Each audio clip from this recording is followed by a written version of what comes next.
Hello CLAT PG aspirants, welcome to Vidigya After College. As you know, CLAT 2026 is just around the corner. So it is very much important that you know the most relevant Supreme Court cases of 2025. That's why we are bringing for you this series जिसमें हम discuss करेंगे जितने भी 2025 के relevant judgments है वो और उसके साथ you can get the PPD for the same. So let's start with the discussion.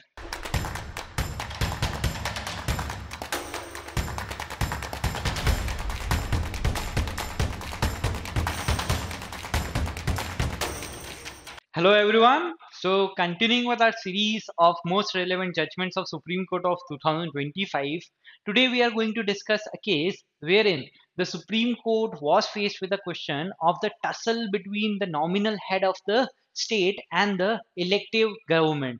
कि यहाँ पे हम क्या देखने वाले हैं कि जो गवर्नर हैं और जो आपका लेजिस्लेटिव स्टेट लेजिस्लेचर होता है उनके बीच के टसल के रिस्पेक्ट में हमारा एक केस है कि अगर आपने नाम सुना होगा the state of Tamil Nadu versus the governor of Tamil Nadu.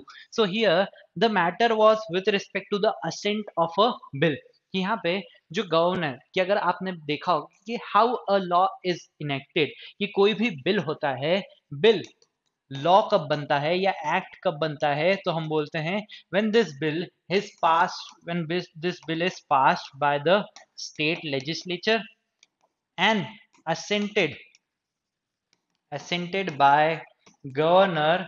तो ये अब हम किसकी बात कर रहे हैं स्टेट लॉ की बात कर रहे हैं then this bill converts into law.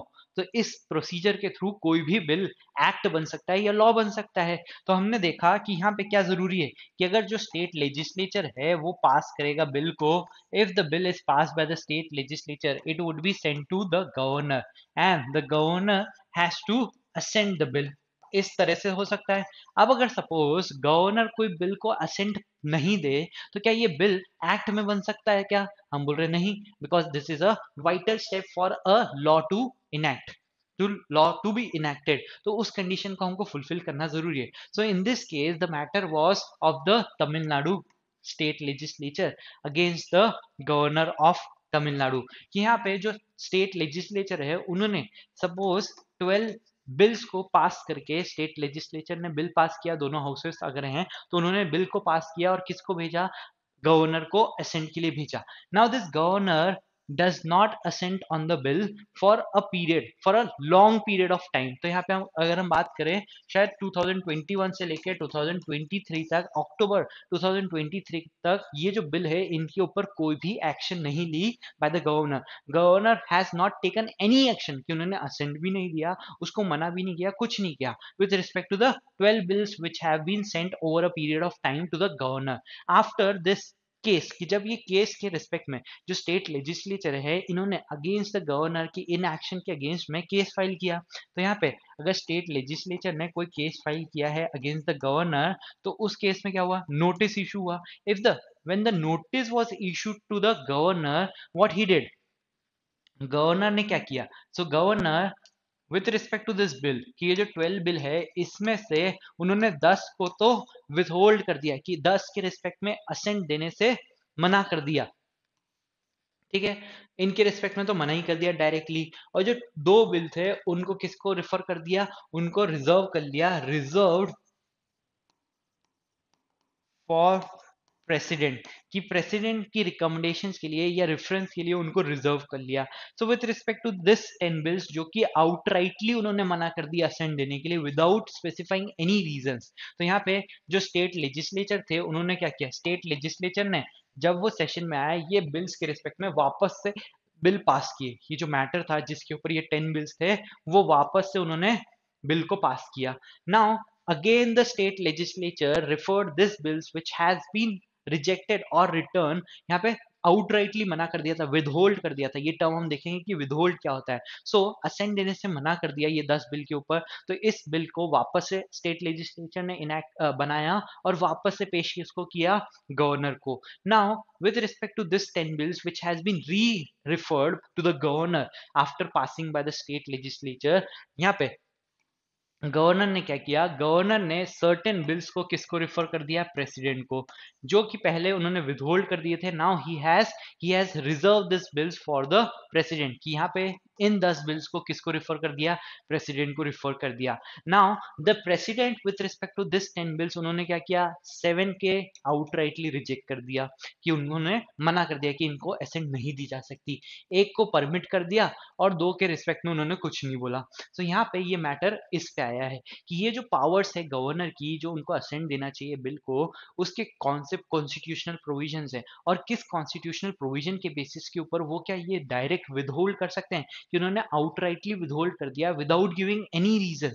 So was it correct under the constitutional provisions? And then if the state has referred again this matter or this bill to the governor after repassing of this bill, तो क्या governor second time पे इनको refer कर सकता है president को? And what is the case with respect to the president, can president withhold this bill, और ये भी क्या लॉन्ग टाइम तक इनएक्शन ले सकते हैं? So with respect to this the constitutional provisions were referred, कि अगर हम आर्टिकल 200 और 201 की बात करें तो वहां पे हमको असेंट ऑफ द बिल के बारे में पता चलता है. तो ये फैक्ट समझ में आए. हमने फैक्ट्स में क्या देखा, एक गवर्नर स्टेट लेजिस्लेचर ने बिल पास किए, 12 bills were passed by the state legislature and given to the president, given to the governor for his assent, but he kept inaction, or he was in inaction during this time. और उसके बाद में क्या किया, when the notice with respect to this case was referred, he withhold और withhold the ascent, कि उन्होंने ascent देने से मना कर दिया, और 2 को क्या कर दिया, प्रेसिडेंट को रिफर कर दिया.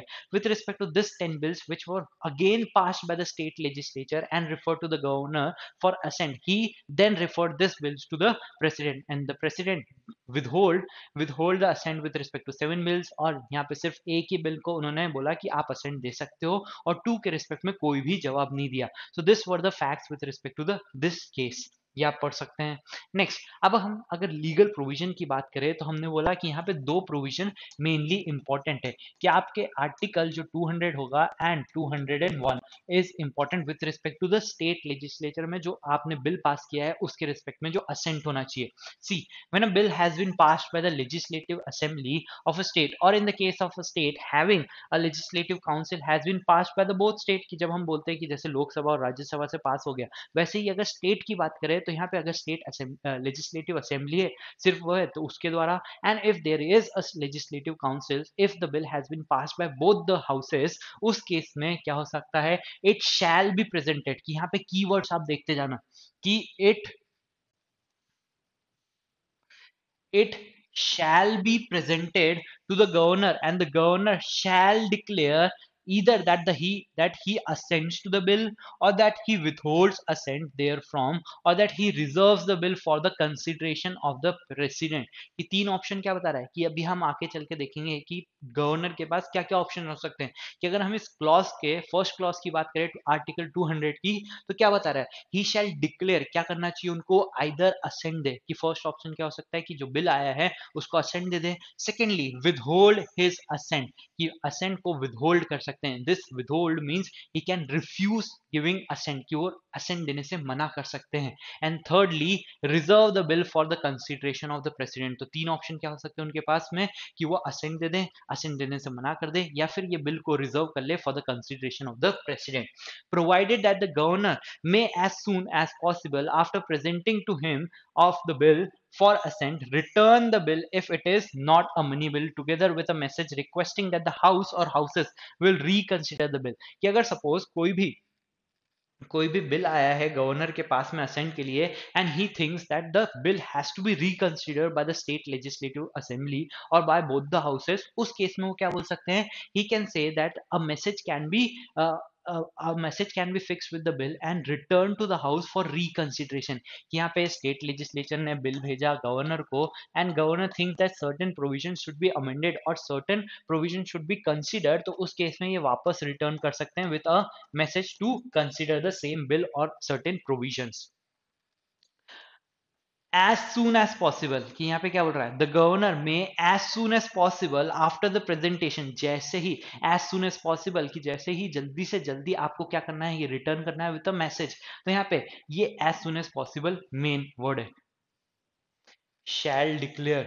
Next, after the presentation to him of the bill for assent, return the bill if it is not a money bill. मतलब ये return किस पे नहीं लगता है, money bill को आप वापस return नहीं कर सकते हो for reconsideration, or will reconsider the bill or any specified provision thereof, and in particular will reconsider the desirability of introducing any such amendments as he may recommend. तो amendments recommend कर सकते हैं, certain acts के बारे में, certain provision के respect में वो कोई चेंजेस सजेस्ट कर सकते हैं.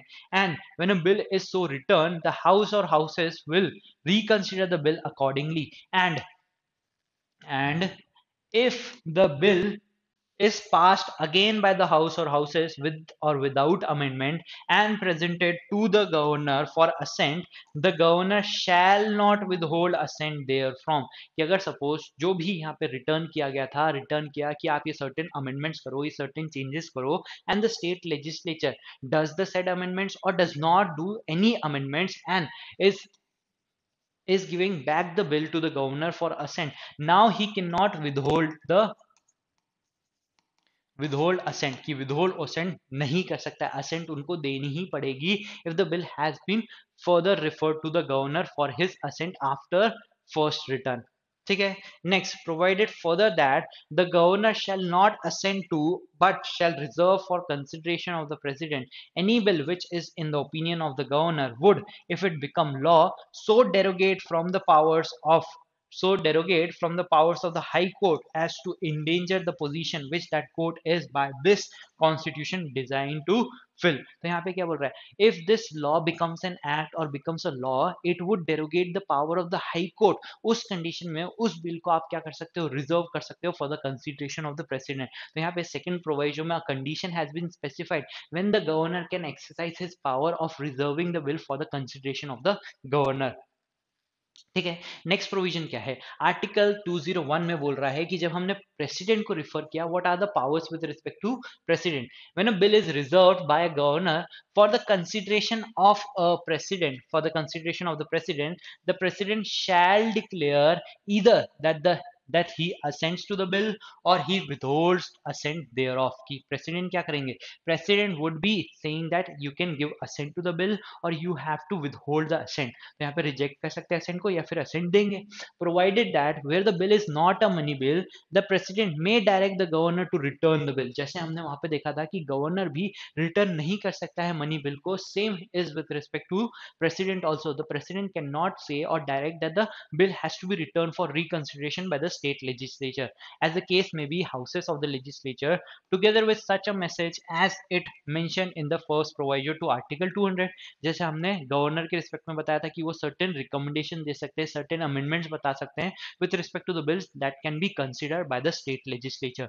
When a bill is so returned, the house or houses shall reconsider it accordingly within a period of 6 months from the date of receipt of such message, and if it is again passed by the house or houses with or without amendment, it shall be presented again to the president for his consideration. So here it is specifically providing that यहाँ पे आपको 6 months का time period है जिसमें आपको ये वापस से भेजना पड़ेगा, और उसके बाद में जो भी रिकंसिडरेशन करेंगे उससे स्टेट लेजिस्लेचर जो भी अमेंडमेंट करे या नहीं करे, उसके बाद में वापस से बिल को किसको दिखाना पड़ेगा, प्रेसिडेंट को दिखाना पड़ेगा. तो this were the provisions of article 200 and 201. But जो क्वेश्चन हमारे सामने है बिफोर दिस केस कि यहाँ पे अगर आप देखोगे कि कहीं पे भी ये नहीं लिखा है, टाइम पीरियड नहीं लिखा है कि जो गवर्नर है, जो प्रेसिडेंट है, उनको कितने टाइम में एक्शन लेना है, कि अगर वो विदहोल्ड करना चाहते हैं तो कितने टाइम में कर सकते हैं. Maximum time period has not been specified under article 200 और 201. सो यहाँ पे जो क्वेश्चन था कि जो हमारे केस में जो गवर्नर ने 2 साल तक किसी बिल को अपने पास में इनएक्टिव रखा, कि उसके ऊपर कोई भी एक्शन नहीं की, उसके रिस्पेक्ट में हम क्या बोल सकते हैं कि यहाँ पे कॉन्स्टिट्यूशनल प्रोविजन आपको कोई पावर दे रहा है कि उनको रोक सकते हो, या फिर कोई मैंडेट दे रहा है कि आपको इतने टाइम में विदहोल्ड का जो बोल रहे हो कि that you are withholding assent, you have to specify that you have withhold the assent within such time period. तो यहाँ पे तो ऐसा कुछ नहीं लिखा है. So with respect to this matter only the question before the supreme court was the issues before the Supreme Court was what course of action are available to the governor. कि अगर हमने बात करी आर्टिकल 200 की और उसके first proviso की, हमने देखा फर्स्ट क्लॉज में आपको क्या लिखा है कि आप जो गवर्नर हो वो क्या कर सकता है, असेंट दे सकता है, विदहोल्ड कर सकते हैं असेंट को, या फिर रिजर्व कर सकते हैं बिल को for the president. Now in the proviso it is been referred or it is specified that the governor can return the bill. So is it the fourth option which the governor can exercise, or there are only three option and this proviso is a part of the second option? समझ में आया कि हम बोल रहे हैं governor क्या कर सकते हैं, गवर्नर कर सकते हैं असेंट दे सकते हैं, असेंट को विदहोल्ड कर सकते हैं और रिजर्व कर सकते हैं फॉर प्रेसिडेंट. ठीक है.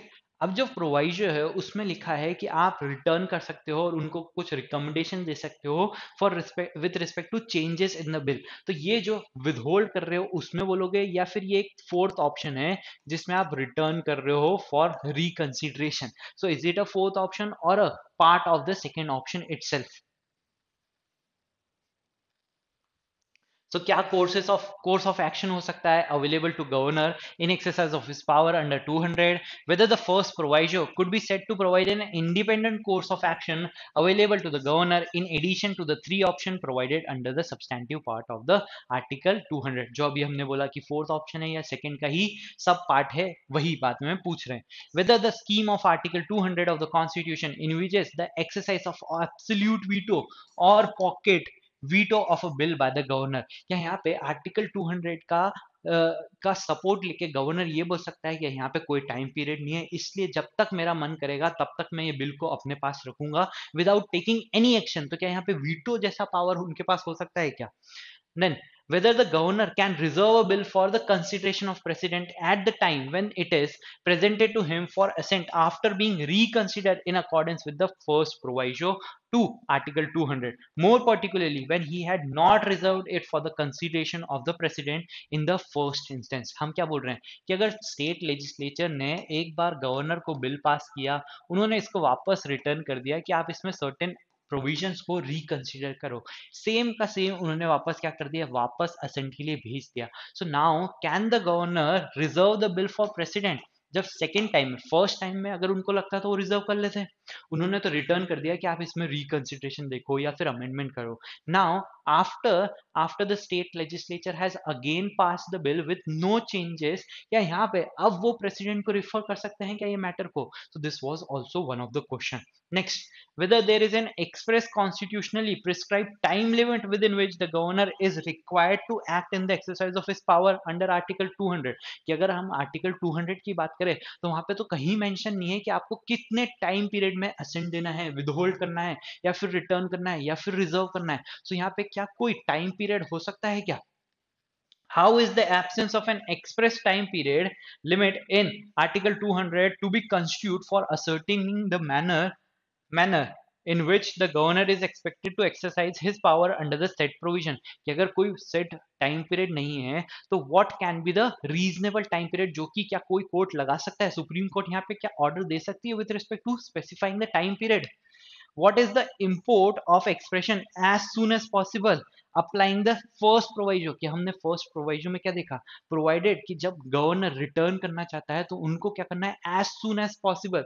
कि अगर आप यहाँ पे देखो, see, provided that the governor may as soon as possible after presentation to him or assent return the bill. कि ये जो रिटर्न करना है उनको as soon as possible करना है. तो इस टर्म का as soon as possible का जो यूज हुआ है इस आर्टिकल के प्रोवाइजो में, उसका क्या इम्प्लीकेशन हो सकता है?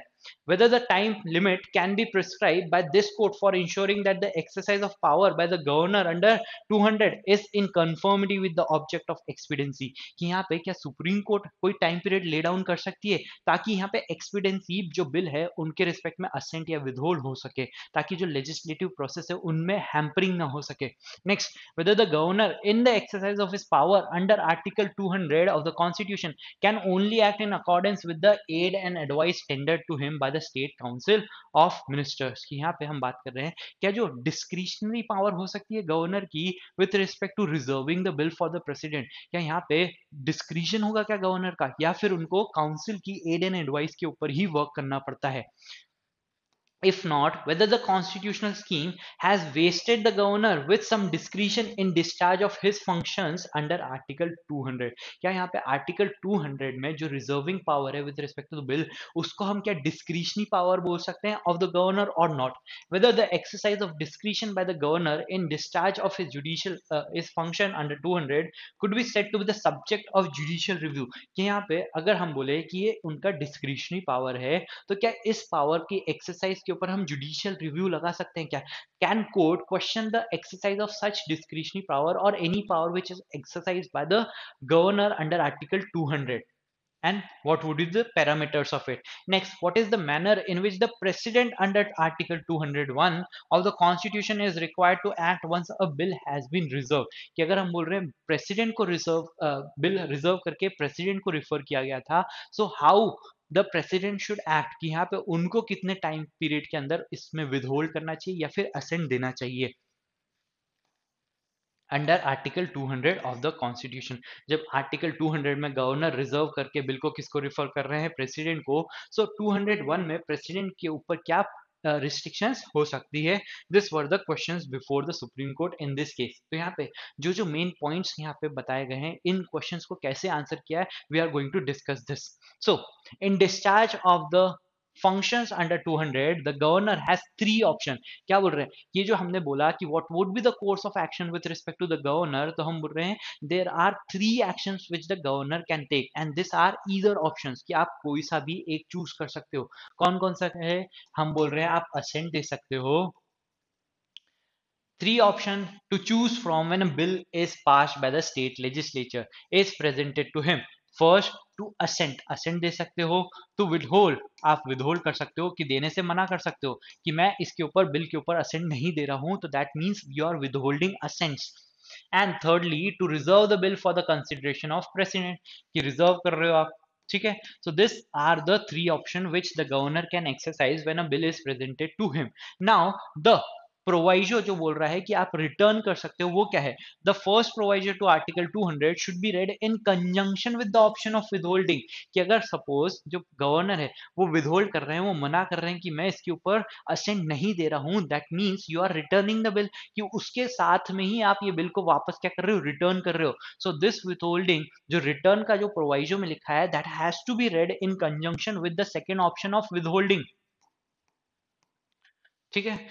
With the option of withholding of assent provided in the substantive part of Article 200, it is not an independent course. ये अलग से कोई फोर्थ ऑप्शन नहीं है, ये सिर्फ तीन ऑप्शन है. और जो प्रोवाइजो में रिटर्न का है वो किसके साथ पढ़ना है? आपको विदहोल्ड के साथ पढ़ना है.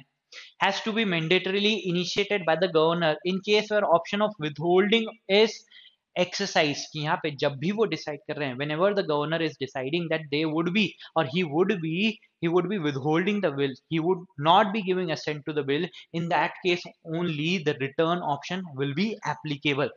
So, in the decision of this court in the state of Punjab versus Principal Secretary to the Governor of Punjab 2024 Supreme Court, the Supreme Court has laid down the correct option. कि यहाँ पे इस case में जो state of Tamil Nadu versus governor of Tamil Nadu है, इस case में जो अर्लियर केस है जहाँ पे इन्होंने सुप्रीम कोर्ट ने डिसाइड किया था कि ये जो पावर है, ये जो तीन ही पावर होगी और ये जो रिटर्न का ऑप्शन है ये सेकंड के अंदर ही आ रहा है. This was specifically laid in the case of state of Punjab versus principal secretary, that once the governor decide to exercise the power of withholding assent to the bill, the operation of first proviso to article 200 has to necessarily follow. कि अगर आपने decide कर दिया है कि आप क्या कर रहे हो, विदहोल्ड करने वाले हो assent को, so you have to return the bill as soon as possible, उसमें आप ये करोगे. Neither the concept of pocket veto, कि हम जो बात कर रहे थे कि एब्सोल्यूट वीटो की पावर या पॉकेट वीटो की पावर होती है क्या गवर्नर के पास, कि गवर्नर चाहे तो कोई एक्शन ना ले विद रिस्पेक्ट टू बिल, क्या वो ऐसा कर सकता है? तो the supreme court is saying there is no power of veto, pocket veto की पावर नहीं है गवर्नर के पास में. finds place no neither the concept of pocket veto nor the absolute veto finds place with the constitutional scheme and mechanism envisioned under article 200 of the constitution. The substantive part of article 200 consciously uses the expression shall declare, कि जब हमने article 200 पढ़ा था कि governor shall declare either, कि यहाँ पे ये जो तीन ऑप्शन दिखे थे उसके पहले क्या लिखा था? shall declare, मतलब उनको कोई ना कोई एक ऑप्शन तो चूज करना ही है. to signify that there is no scope of inaction. Whenever bill is presented to the governor, he is under a constitutional obligation to adopt one of the three courses की इनमें से आपको एक तो choose करना ही पड़ेगा available therein. Further, the expression as soon as possible in the first proviso permeates Article 200 with a sense of expediency and does not allow the governor to sit on the bill and exercise pocket veto. यहाँ पे जब आप withhold भी कर रहे हो तब आपको return करना है, return भी कैसे करना है as soon as possible. So it is showing expediency which is required from the part of from the governor parts. तो ये सब चीजें क्या बोल रहा है? There is no veto power in the case of governor. Similarly, by virtue of the first proviso being intrinsically and intricately attached to the option of withholding of assent, there is no scope for the governor to declare a simpliciter withholding. कि यहाँ पे सिर्फ आप ये नहीं बोल सकते कि मैं assent देने से मना कर रहा हूँ, आपको क्या करना है, उसके रीजंस भी देने पड़ेंगे, उसको वापस बताना पड़ेगा, रिटर्न करना पड़ेगा विद सर्टेन रिकमेंडेशन की इस प्रोविजन में, इस पार्ट ऑफ द लॉ में जो आप बिल पास किए हो, इसमें certain changes are required and you need to reconsider this. You can not directly say, और सिर्फ ये नहीं बोल सकते कि मैं इसके ऊपर असेंट नहीं दे रहा हूँ. तो यहाँ पे हम बोल रहे हैं सिंप्लिसिटर आप नहीं कर सकते, विद होल्डिंग सिंप्लिसिटर नहीं कर सकते हो. सिर्फ ये नहीं बोल सकते हो कि मैं असेंट देने से मना कर रहा हूँ, आपको उसके रीजंस बताने पड़ेंगे, उसको रिटर्न कर रहे हो तो रिकमेंडेशन देनी पड़ेगी कि ये सर्टेन अमेंडमेंट्स आप इस बिल में करो. ठीक है. Next it goes without saying that the scheme of article 200 is characterized by the movement of the bill from one constitutional authority to another. It is try to say that the article 200 occupies an important role of giving the bill. तो simply क्या बोल रहा है कि यहाँ पे हम क्या बोल रहे हैं, एक बिल को लॉ बनाने की स्टेजेस हम डिस्कस कर रहे हैं. So if we are passing the bill from one constitutional body that is state legislature to another constitutional body that is governor, तो यहाँ पे हम ये नहीं बोलेंगे कि आप ये हमेशा के लिए विदहोल्ड करके रखो, यहाँ पे सर्टेन एक्सपीडियंसी तो हम रिक्वायर करेंगे.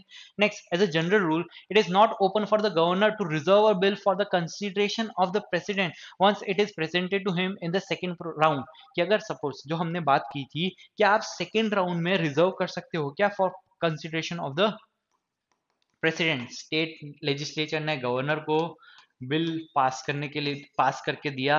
Now governor return this bill to the state legislature with or without any changes referred the bill back to the governor for his assent. तो यहाँ पे क्या आप सेकेंड टाइम में वो प्रेसिडेंट को रिफर कर सकते हैं क्या ये बिल को? तो हम बोल रहे हैं नहीं कर सकते हैं अगर ये सेम बिल पास हुआ है सेकेंड टाइम में. तो in the second round after having been returned to the house previously as per the first proviso, the use of the expression shall not withhold assent therefrom, ये specifically mention है कि आप यहाँ पे withhold नहीं कर सकते हो, appearing in the first proviso places a clear embargo on the governor and is a clear enunciation of the requirement that the government must assent to the bill.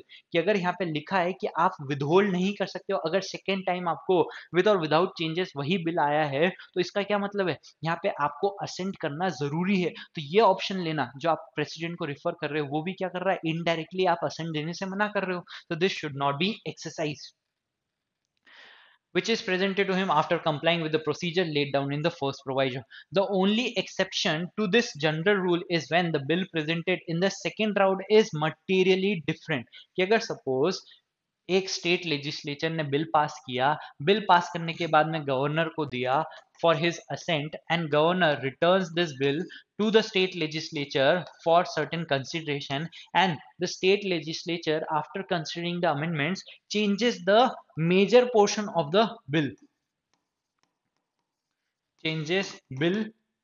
ठीक है, यहाँ पे major portion of the bill has been change. तो अगर suppose उसका characteristic ही change हो गया, nature change हो गया and now this change bill has been referred to the governor, ये इस केस में प्रेसिडेंट को रिफर कर सकता है because if the change portion or the nature of the bill has been change in such a way that it is coming under the clause where the governor can refer the bill to the president. अगर उसमें cover हो रहा है तो in this condition the governor can reserve the bill for president's consideration. But first case में अगर कोई भी चेंजेस नहीं किए थे कि जब बिल आया स्टेट लेजिस्लेचर ने बिल पास किया, गवर्नर ने वापस रिटर्न किया और स्टेट लेजिस्लेचर ने सेम विदाउट एनी चेंजेस पास करके वापस गवर्नर को दे दिया. Now the governor can not withhold the bill and cannot reserve the bill for president consideration क्योंकि उन्होंने फर्स्ट टाइम में ऐसा नहीं किया था. In such a scenario it would be open. ठीक है। Next, there is no expressly specified time limit for the discharge of functions by the governor. कि हमने आर्टिकल 200 देखा, वहां पे हम कहीं पे भी कोई टाइम पीरियड नहीं लिखा है कि असेंट कब देना है, विदहोल्ड कितने टाइम में करना है, या फिर रिजर्व कितने टाइम में आप कर सकते हो प्रेसिडेंट को भेजना है। So there was no time period fix under the article 200। Despite there being no prescribed time limit, Article 200 cannot be read in a manner which allows the governor to not take action upon the bill which are presented to him for assent and thereby delay and essentially roadblock the legislative process. तो क्या इसका ये मतलब है, if the act or if the article 200 is not specifying any time period, does it mean that the governor has the power to delay the assenting power for any number of for a long period of time? क्या ऐसा कर सकता है क्या वो? So we are saying no, you cannot do so. Specific mention, no mention of specific time period does not mean that you have the power to delay the legislative process. कि ये जो पासिंग ऑफ द बिल है जिससे कि law बनेगा, जो legislative action है, आप उसको ब्लॉक नहीं कर सकते हो if there is no specific timeline mention. उस बेसिस के ऊपर the use of expression as soon as possible, कि यहाँ पे हमने जो देखा था कि एज सुन एज पॉसिबल जो वर्ड लिखा गया था प्रोवाइजो में, कि अगर गवर्नर रिटर्न करना चाहता है तो वो कैसे करे, एज सुन एज पॉसिबल। तो उसका क्या मतलब हुआ कि अगर सपोज गवर्नर विदहोल्ड करना चाहते हैं अपनी एसेंट को, तो उनको रिटर्न करना पड़ेगा बिल को, और ये रिटर्न कैसा होना चाहिए, as soon as possible. So the use of the word as soon as possible is showing expediency, कि उनको अपना जो एक्शन है वो कैसे लेना है, जल्दी से जल्दी लेना है। In the first proviso makes it clear that the constitution infuses a sense of urgency upon the governor and expects him to act with expediency if he decides to declare the withholding of assent। ठीक है। The settled position of law is that where no time limit for the exercise of power is prescribed, the same must be exercised in a reasonable time period। कि अगर suppose हमने बोला है as soon as possible, that as soon as possible means within a reasonable time period। जो भी action, अगर आपके पास power है आप असेंट दे सकते हो, तो असेंट कितनी जल्दी दोगे, आप रीजनेबल टाइम में असेंट दोगे। जो विदहोल्ड कर सकते हो विद इन रीजनेबल टाइम आप विदहोल्ड करो। अगर रिजर्व करना चाहते हो तो रिजर्व भी आप within a reasonable time period करो। So this has been settle कि अगर टाइम पीरियड लिखा है और स्पेसिफिक टाइम नहीं दिखा है, तो उसमें क्या बोल सकते हैं हम, रीजनेबल टाइम में आपको ये पावर एक्सरसाइज करनी है। तो ये कौन कौन से केसेस है? तो two cases are mention here on the basis of which the supreme court in this case said that if no specific time period is mentioned, you have to act within a reasonable time frame। We find that it is no more res integra, कि ये कोई भी question of dispute नहीं है, कि disputed question नहीं है। It has been settled already कि अगर टाइम पीरियड नहीं मेंशन है तो आप रीजनेबल टाइम में करो। That the courts are well empowered to prescribe a time period for the discharge of any function or exercise any power which by its very nature demands expediency. तो यहाँ पे अगर अगर कोई भी टाइम पीरियड नहीं है, it has to be done reasonably within reasonable time period. और ये रीजनेबल टाइम पीरियड कौन बता सकता है? सुप्रीम कोर्ट बता सकता है, या फिर कॉन्स्टिट्यूशनल कोर्ट्स बता सकते हैं। Prescription of a general time period by this court with in which the ordinary exercise of power bye governor under article 200 must take place is not the same thing as amending the text of the constitution। कि यहाँ पे by prescribing the time period by the supreme court is not amending the constitution. कि अगर suppose हम बोल रहे हैं कि यहाँ पे आर्टिकल 200 में कोई भी स्पेसिफिक टाइम पीरियड नहीं है, तो उसका ये मतलब है आप रीजनेबल टाइम में करो। और रीजनेबल टाइम को कौन स्पेसिफाई कर सकता है? सुप्रीम कोर्ट कर सकता है। If supreme court is specifying कि आपको ये 1 मंथ में करना चाहिए या फिर 3 मंथ में करना चाहिए, तो does it mean that you are Supreme court is amending the constitution which is the power of the legislature? तो यहाँ पे सेपरेशन ऑफ पावर को हम इन्फ्रिंज नहीं कर रहे हैं, we are maintaining the doctrine of separation of power by prescribing certain time period within which you have to exercise your power is not similar or same as amending the constitution or exercising legislative power। ये हमारी legislative power नहीं है, हम उसका exercise नहीं कर रहे। this is within the judicial power जिसमें हम reasonable time को बता रहे हैं। ठीक है। The prescription of such time limit within the scheme of Article 200 is with a view to lay down a determinable judicial standard of ascertaining the reasonable exercise of such power and to curtail any arbitrary inaction. This court, while prescribing a time limit for the exercise of power, is guided by the inherent expedient nature of the procedure prescribed under Article 200. हम क्या कर रहे हैं, further he कर रहे हैं जो article 200 में लिखा है, सिर्फ उसी को एक रीजनेबली टाइम पीरियड बता रहे हैं ताकि कोई भी आर्बिट्री एक्शन ना हो सके। जैसे अभी हो रहा था कि इन एक्शन आप लॉन्ग ड्यूरेशन के लिए कर रहे हो, 2 साल तक अगर आपने कोई एक्शन ही नहीं ली है तो this can be considered arbitrary, और उसको प्रोटेक्ट करने का पावर किसके पास है, उसको प्रोटेक्ट करने की जिम्मेदारी किसके पास है, सुप्रीम कोर्ट के पास है। So exercising this power only the supreme court is prescribing a reasonable time. तो यहाँ पे डिफरेंट रीजनेबल टाइम बताए गए हैं सुप्रीम कोर्ट के द्वारा। सी, keeping in mind the constitutional significance of Article 200 and the role it plays in the federal polity of the country, the following timelines are described. So, failure to comply in this timeline would make the inaction of the governor subject to judicial review. ये जो नए timelines है, इसके basis के ऊपर जो governors है, उनको action लेनी है. And if the governor is not taking action as per the prescribed time period, it can come, the matter can come before the court for reference. The case of either withholding assent or reserving of the bill for the consideration of the president upon the aid and advice of the state council of minister, कि अगर suppose state council of ministers ने governor को बोला है कि आप इस particular bill के ऊपर विदहोल्ड कर दो, आप असेंट देने से विदहोल्ड करो, और या फिर इस बिल को रिजर्व कर लो फॉर प्रेसिडेंट्स कंसिडरेशन, उस टाइम में हम क्या बोल रहे हैं, ये गवर्नर को एक्शन कितने टाइम में लेनी है, the governor is expected to take such action for forthwith subject to maximum period of 1 month. ठीक है, तो हम बोल रहे हैं कि अगर जो गवर्नर है is acting on the aid and advice of council of minister, यहाँ पे एड एंड एडवाइस है ऑफ काउंसिल ऑफ मिनिस्टर्स, तो उस केस में यहाँ पे अगर विदहोल्डिंग करनी है या फिर हमको इसको रिजर्व करना है फॉर प्रेसिडेंट्स कंसिडरेशन, तो ये आप कितने टाइम में कर सकते हो, मैक्सिमम 1 मंथ की टाइम पीरियड, मैक्सिमम क्या हो सकता है 1 मंथ के अंदर आपको ये रिजर्व करना पड़ेगा और सेंड करना पड़ेगा प्रेसिडेंट को, या फिर अपनी विदहोल्ड जो असेंट विदहोल्ड करना है वो बताना पड़ेगा।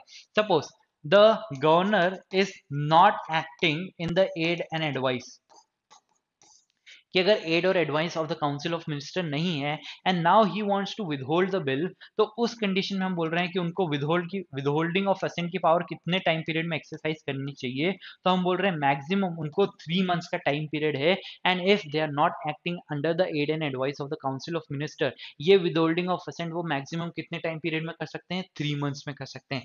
Similarly if the governor is not acting under the aid and advice of the council of minister and now he wants to reserve this bill for president, तो वो कितने टाइम में कर सकते हैं, वो भी 3 मंथ्स में कर सकते हैं मैक्सिमम।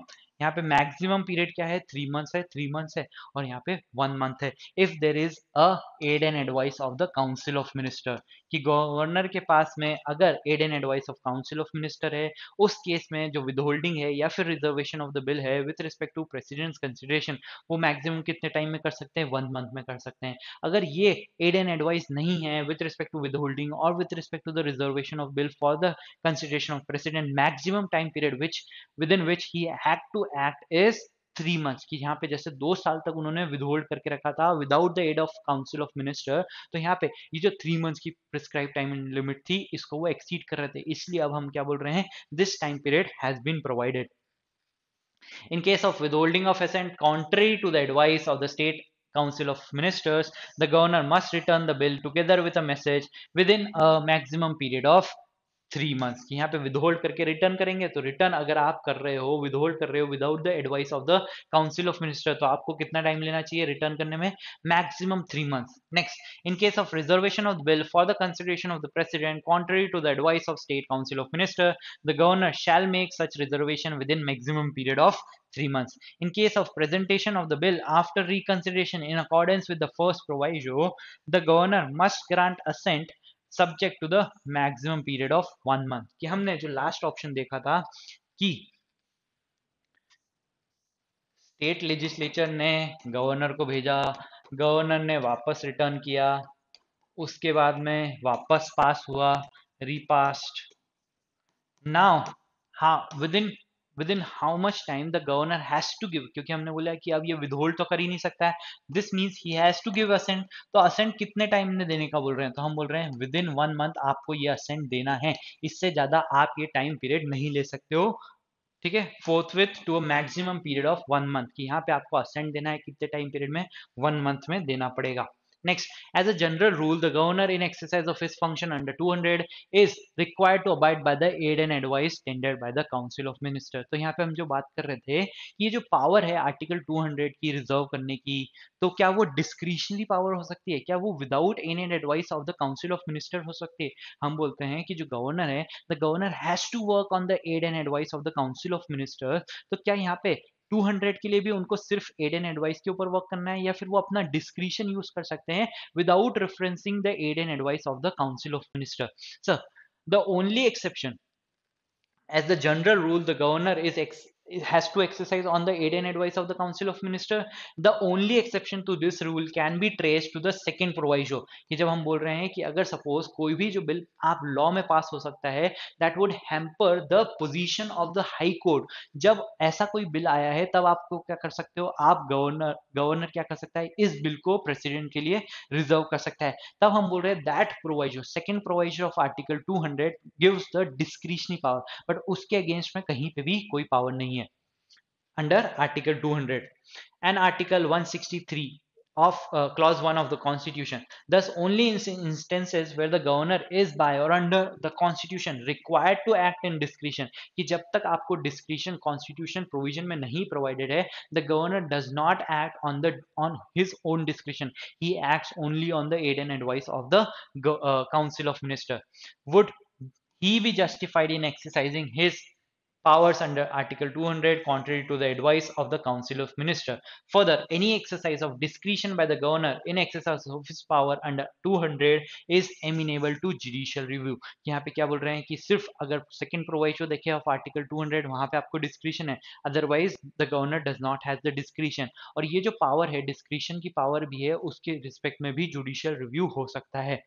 ठीक है, we declare the view taken in B K Pavitra versus Union of India to be to be per incuriam, कि यहाँ पे हम क्या बोल रहे हैं, this case is bad in law, की जो डिसाइड किया गया था by this case has been negated by the case of the state of Tamil Nadu to the extent of following two observations. So the observation which this case which was taken in this case has been negated, कौन से, that the constitution confers discretion upon the governor insofar as reservation of bill for consideration of the president is concerned, कि यहाँ पे इस case में बोला गया कि जो बी के पवित्रा है उसमें बोला गया the governor has discretionary power with respect to the reference of the bill to the president. The Supreme Court, in the case of the state of Tamil Nadu versus Governor of Tamil Nadu, negated this observation made by the case of B. K. Pavitra. Next. And secondly, that the exercise of discretion by the governor under Article 200 is beyond judicial scrutiny.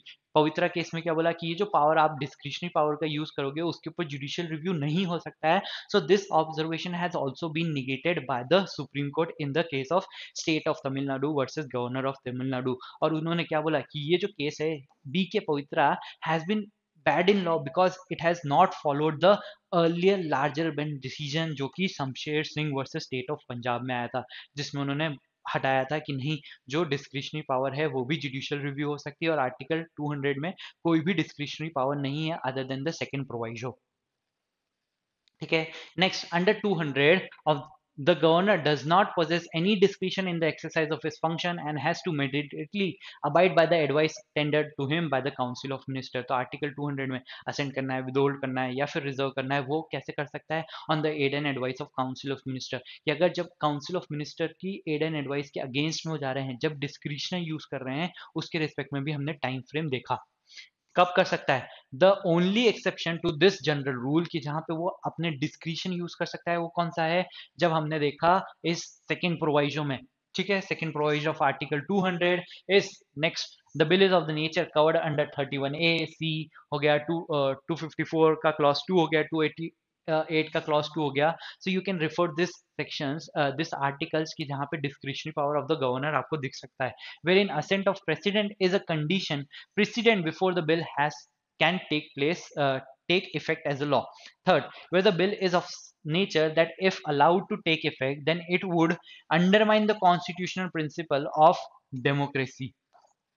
ठीक है, तो अगर ऐसे conditions में आपको discretionary power हो सकता है गवर्नर को, otherwise the general rule that the governor has to act on the aid and advice of the council of minister would be fulfilled. Next, there is no pocket veto or absolute veto available to the president. अब next with respect to हम बोल रहे हैं article 201 में जब हमने president को refer कर दिया फॉर हिज कंसिडरेशन, तो यहाँ पे प्रेसिडेंट पॉकेट वीटो का यूज कर सकती है क्या? क्या वो कितने भी टाइम तक इसको में इनएक्शन ले सकते हैं क्या? कोई भी डिसीजन नहीं ले सकते हैं, ऐसा कर सकते हैं क्या? तो हमने बोला there is no pocket veto with respect to the president also. The president also has two option, assent the bill और विदहोल्ड, और कोई ऑप्शन नहीं है. The use of expression shall declare makes it mandatory for the president to make a choice between the two options available under the substantive part of the article 200. कौन-कौन से? Either grant assent or withhold assent. The constitutional scheme does not in any manner provide the constitutional authority कि president can exercise its power under the constitutional arbitrarily. तो यहाँ पे वो delay नहीं कर सकते, withhold नहीं कर सकते for an indefinite period. उनको भी क्या करना है? withhold करना है. आप assent के लिए मना कर सकते हो या फिर असेंट दे सकते हो. इन्हीं दो ऑप्शन में से आपको चूज करना है. This necessarily implies that the withholding of assent under article 201 is to be accompanied by the furnishing of reason for such withholding. We cannot say for a moment that president would be allowed to not exercise the proviso of article 201. यहाँ पे जब भी वो बोलेंगे कि वो withhold करना चाहते हैं तो उसका रीजन देंगे और उसके बाद में वो रिटर्न होगा ताकि जो बिल है वो स्टेट लेजिस्लेचर रिकंसिडर कर सके on the basis of the suggestions given by the president. And not communicate reason for withholding of assent to the state legislature, as doing so would make the very inclusion of the proviso of article 200 redundant. The position of law is settled that even where no time limit, अब with respect to the president also, कि अगर suppose president के respect में क्या time limit थी 201 में, तो यहाँ पे भी कोई time limit नहीं है, तो उसके respect में सुप्रीम कोर्ट ने एक time limit बताई है.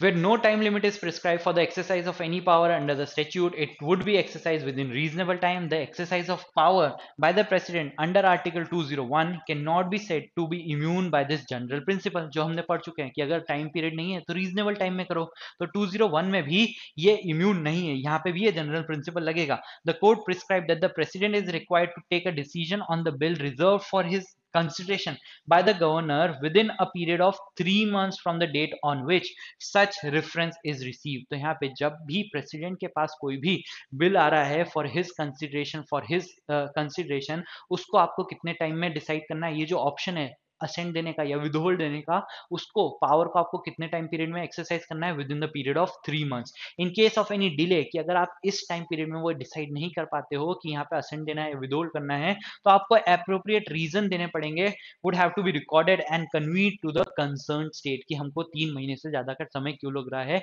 In deciding the bill which has been referred by the governor for the consideration of the president. So by this we conclude our case of today. So ये था आज का judgement. I hope it was helpful for you. Download the PPT for the same. और अगर आपको ऐसे ही videos और देखने हैं तो सब्सक्राइब करें हमारे चैनल को Vidhigya after college. Best of luck.